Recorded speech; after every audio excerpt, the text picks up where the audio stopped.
மத்திய பட்ஜெட்டை எதிர்த்து தமிழ்நாட்டில் திராவிட முன்னேற்ற கழகம் தொடர்ச்சியாக வந்து குற்றச்சாட்டு வைக்கிறாங்க. புறக்கணிக்கப்பட்டிருக்குங்கிறாங்க.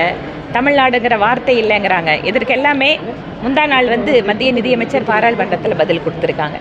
ஒரு மாநிலத்தோட பெயரை சொல்லலை அப்படின்னு சொன்னால் அங்கே நிதி வழங்காமல் புறக்கணிக்கிறதா அர்த்தம் இல்லை. இதற்கு முன்பாக திமுக கூட்டணியில் இருந்த போது கூட எத்தனை முறை பட்ஜெட் போட்டார்கள், எத்தனை முறை மாநிலத்தோட பேரை சொன்னாங்க. ஏன் சட்டமன்றத்திலே இங்கு நிதியமைச்சர் பட்ஜெட் கொடுக்கும்போது எல்லா மாவட்டத்தோட பேரை சொல்கிறாரா?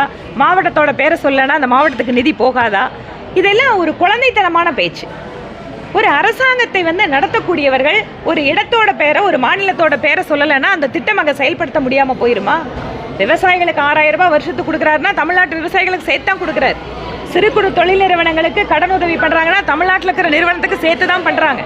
20 லட்சம் ரூபாய் இன்றைய முத்ரா கடன் உதவி திட்டம் உயர்த்தப்பட்டிருக்க கடன் வரம்புனா அது தமிழ்நாட்டை சேர்ந்தவங்களும் சேர்த்து தான். இங்கே அடிப்படை கட்டமைப்பு வசதிகள், ரயில்வே திட்ட பணிகள் எந்த மாநிலத்தில் இல்லாத அளவுக்கு அதிகமான ரயில் நிலையங்கள் அமிர்த் திட்டத்தில் தமிழ்நாட்டில் தான் செயல்படுத்தப்படுகிறது. சாகர்மாலா திட்டத்தில் ஆயிரக்கணக்கான கோடி ரூபாய் தமிழ்நாட்டுக்கு கொடுக்கப்பட்டிருக்கு. இதையெல்லாம் மறைத்து விட்டு திமுக அரசு என்ன எதிர்பார்க்குது? எந்த பணமாக இருந்தாலும் பணமாக அவங்க கையில் கொடுக்கணும்னு எதிர்பார்க்குறாங்க. எப்படி இவங்கெல்லாம் ஒவ்வொரு அமைச்சரவையிலையும் அப்படியே தனித்தனியாக வெட்டிக்கிறாங்க. அங்கேருந்து இத்தனை எங்களுக்கு இத்தனை அந்த மாதிரி மத்திய அரசு நேரடியாக பணத்தை கொடுக்கணும்னு எதிர்பார்க்குறாங்க. ஆனால் பிரதமர் மோடி அவர்கள் யாருக்கு எந்த உதவி தேவைப்படுகிறதோ அதை நேரடியாக ஒரு பைசா கூட குறையாமல் நேரடியாக ஏழைகளுக்கு கொடுக்க வேண்டும் என நினைக்கிறார். அதுதான் இவங்களுக்கு வைத்தறிச்சல் தாங்க முடியல.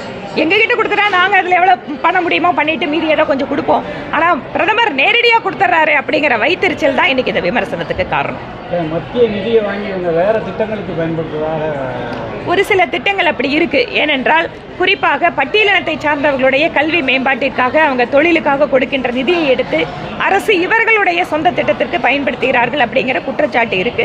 இது தொடர்பாக சிஏஜி அறிக்கையெல்லாம் கூட அவங்களுக்கான தகவல்களை கொடுத்துருக்காங்க. அதனால் இதில் முழுமையான தகவல்கள் கிடைச்சதுக்கு பின்னால் நாங்கள் அந்த குற்றச்சாட்டை வைக்கிறோம். ஆனால் நிச்சயமாக மத்திய அரசு ஒரு திட்டத்துக்கு கொடுக்கின்ற நிதியை எடுத்து மற்ற திட்டங்களுக்கு இவர்கள் பயன்படுத்தி கொண்டிருக்கிறார்கள் என்கின்ற குற்றச்சாட்டு பரவலாக இருக்கிறது. சட்ட ஒழுங்கு பிரச்சனை வந்து ஐஏஎஸ் ஐபிஎஸ் மாத்தினா சரியாயிருமா? இவங்க வழக்கமாக தான் பண்ணிட்டு இருக்காங்க. இல்லை, உண்மைதான். திராவிட மாடல் அரசு அப்படிங்கிறதுல ஏதாவது ஒரு குற்றச்செயல்கள் நடந்தால் யாராவது ஒருத்தங்களை பிடிச்சி என்கவுண்டர் போடணும், இல்லைன்னு சொன்னால் ஆஃபீஸரை மாற்றணும்.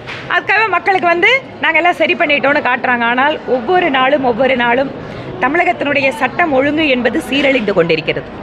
எப்பவுமே திமுக ஆட்சிக்கு வந்தால் ரவுடிகள் அரசு அப்படிங்கிறதா மக்கள் சொல்லுவாங்க.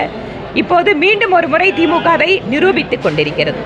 ராகுல் காந்தி ஜாதியை பற்றி அது இந்த நியூஸ் பார்க்கலைங்க, நான் பார்த்துட்டு சொல்கிறேன். Thank you madam. நன்றிங்க. நன்றி.